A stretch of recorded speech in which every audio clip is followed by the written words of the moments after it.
Hi, I'm Paul Krismer with the Happiness Experts Company.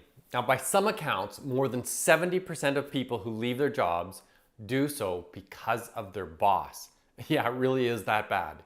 When people work in an environment where they just don't get a good vibe, they simply quit.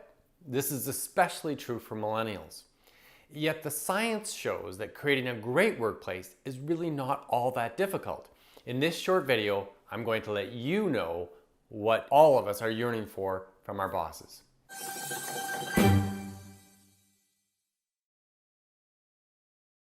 As a coach, public speaker, and best-selling author, I teach topics just like this one all around the world. So stay tuned and I'll give you practical tools that you can use to make both yourself and those around you both happier and more successful. Look, we all have basic needs that must be met in order for us to feel good about our lives. Perhaps the best known model of this is Maslow's Hierarchy of Needs. Well, this model can be effectively applied to the world of paid work too. I have a reference tool that you can use, and I'll talk more about this at the end of the video. Now, obviously, some needs are so basic. If we don't meet our basic biological needs for food, clothing, shelter, and medicine, we cannot be happy. Your employer must, therefore, at a bare minimum, pay you a living wage. You know, is it any wonder that the fast food industry has a 150% staff turnover rate? In these low-wage jobs, not even the most basic needs are met.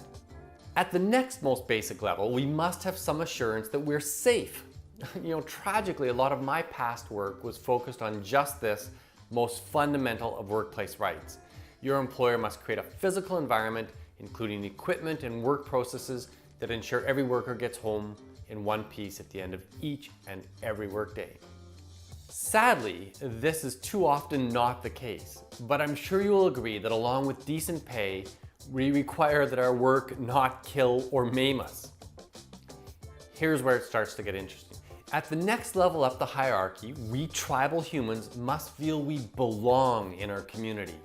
We have social connections that we value. We feel welcomed and supported by other people. Given how much time we put into our work lives, it's essential that we feel some bonds of true friendship at work. In my career, there have always been people I felt love, in the true sense of the word, for some colleagues. Seeing them at work every day lifted my spirits and made me feel great. So your boss must create social conditions for people to bond meaningfully. Fortunately, this is pretty easy to do.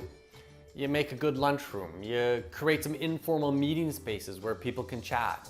You have a relaxed management style which encourages friendly banter.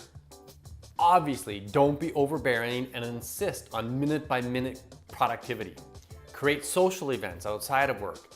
And on a personal level, your boss should make an effort to get to know you. If she doesn't know your name, that's a disaster. If she actually knows a bit about your personal lives, like how many kids you have and what some of your outside interests are, all the better. Now, some bosses are great at the so-called MBWA method. This is the manage by walking it around method. If it comes naturally to someone, it can be amazing. I encourage leaders that I train to start the day exactly this way. First thing in the morning, our chatter with other folks tends to be less businessy. We're more personal at this time of day. We aren't yet fully switched on to the demands for productivity. So in a small office of a dozen or so people, the boss should take a half an hour at the start of the day to just wander around. No agenda, no productivity check-in. Instead, just be curious. Engage people. Ask them questions about themselves without interrogating anyone. Learn about your employees' personal lives. Now, this style of management deeply helps people feel a sense of belonging in the workplace. Moreover, it role models the kind of social behaviors that you want your employees to engage in amongst themselves. This meets Maslow's third need for human fulfillment.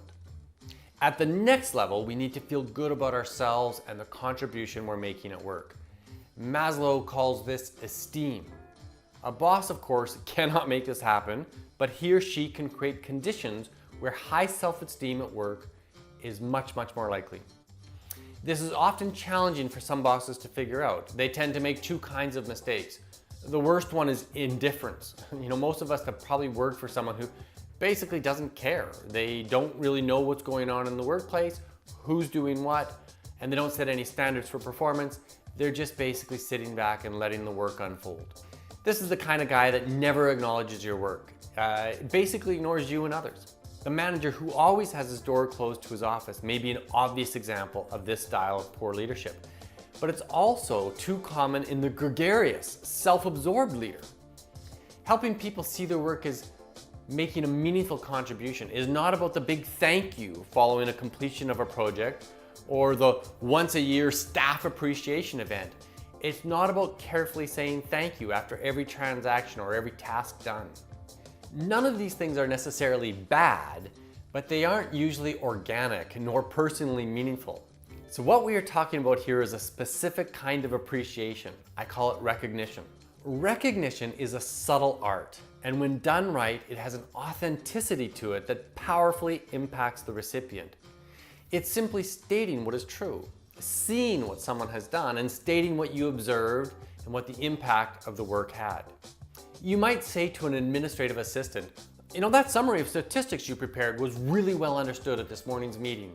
Now Sally's actually planning to use your work to kickstart an analysis of her team's productivity. What you did really made a difference. Nothing else has to be said. For higher level professionals, it may sound something like this. Gee Dave, I was thinking about that case management meeting that you facilitated yesterday. Everyone got a clear, concise summary of the file. I was impressed how we got good action plans to move forward on. You brought a meaningful conversation, and I feel good about the go forward plan. I love meetings that go that well. In both these examples, saying thanks was unnecessary. In fact, it may actually detract from the observation of the impact of the quality work done by someone. This kind of recognition really resonates. It shows that the boss is aware of the good work you do, and she knows the substantial impact that you are having on desired outcomes. It's pretty awesome so far, right? The highest level of Maslow's hierarchy of needs is what he called self-actualization. Here Maslow believed that when earlier needs are met, everyone simply wants to grow to be the best that they can be. In an occupational setting, this really means giving people space to creatively apply their professional skills and creativity to achieve their personal best. Many organizations, especially big bureaucratic ones, really struggle with giving people the freedom to figure out their own field of practice. But when bosses push rote business process to the side, at least a little, then your stars can really shine. Smart organizations set standards of performance, not processes that ensure lowest common denominator compliance. When people see a standard to meet, such as customer service scores, and have the freedom to bring their own best self to this end, amazing things can happen. You probably know this from your own experience. When you can bring your own skills and ideas to accomplishing a goal, not only are you way more motivated, but you innovate and you exceed expectations. Rather than calling this self-actualization, I think appropriately we can call this need in a workplace autonomy. This need for autonomy is especially necessary for high-level professionals. If I'm working at a factory, it may be absolutely untenable to bring your creativity to the way you do your job. Consistent, exacting procedures may be required.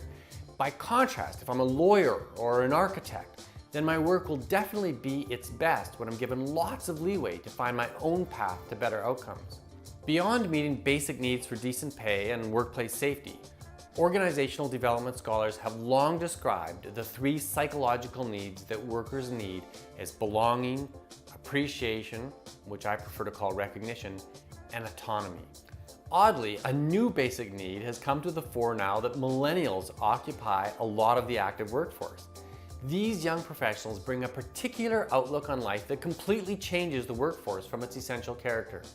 This millennial need is related to self-actualization and is exciting and liberating for all workers. Watch my next video to learn about the special case of millennials. And here's your bonus. The PDF at the link in the description below provides a model of Maslow's hierarchy that I have adapted for the workplace. I've made it just for you, so I hope you really like it. Now, it's my life's mission to help the world be a bit happier, so please like and share this video, and you'll make the world happier too.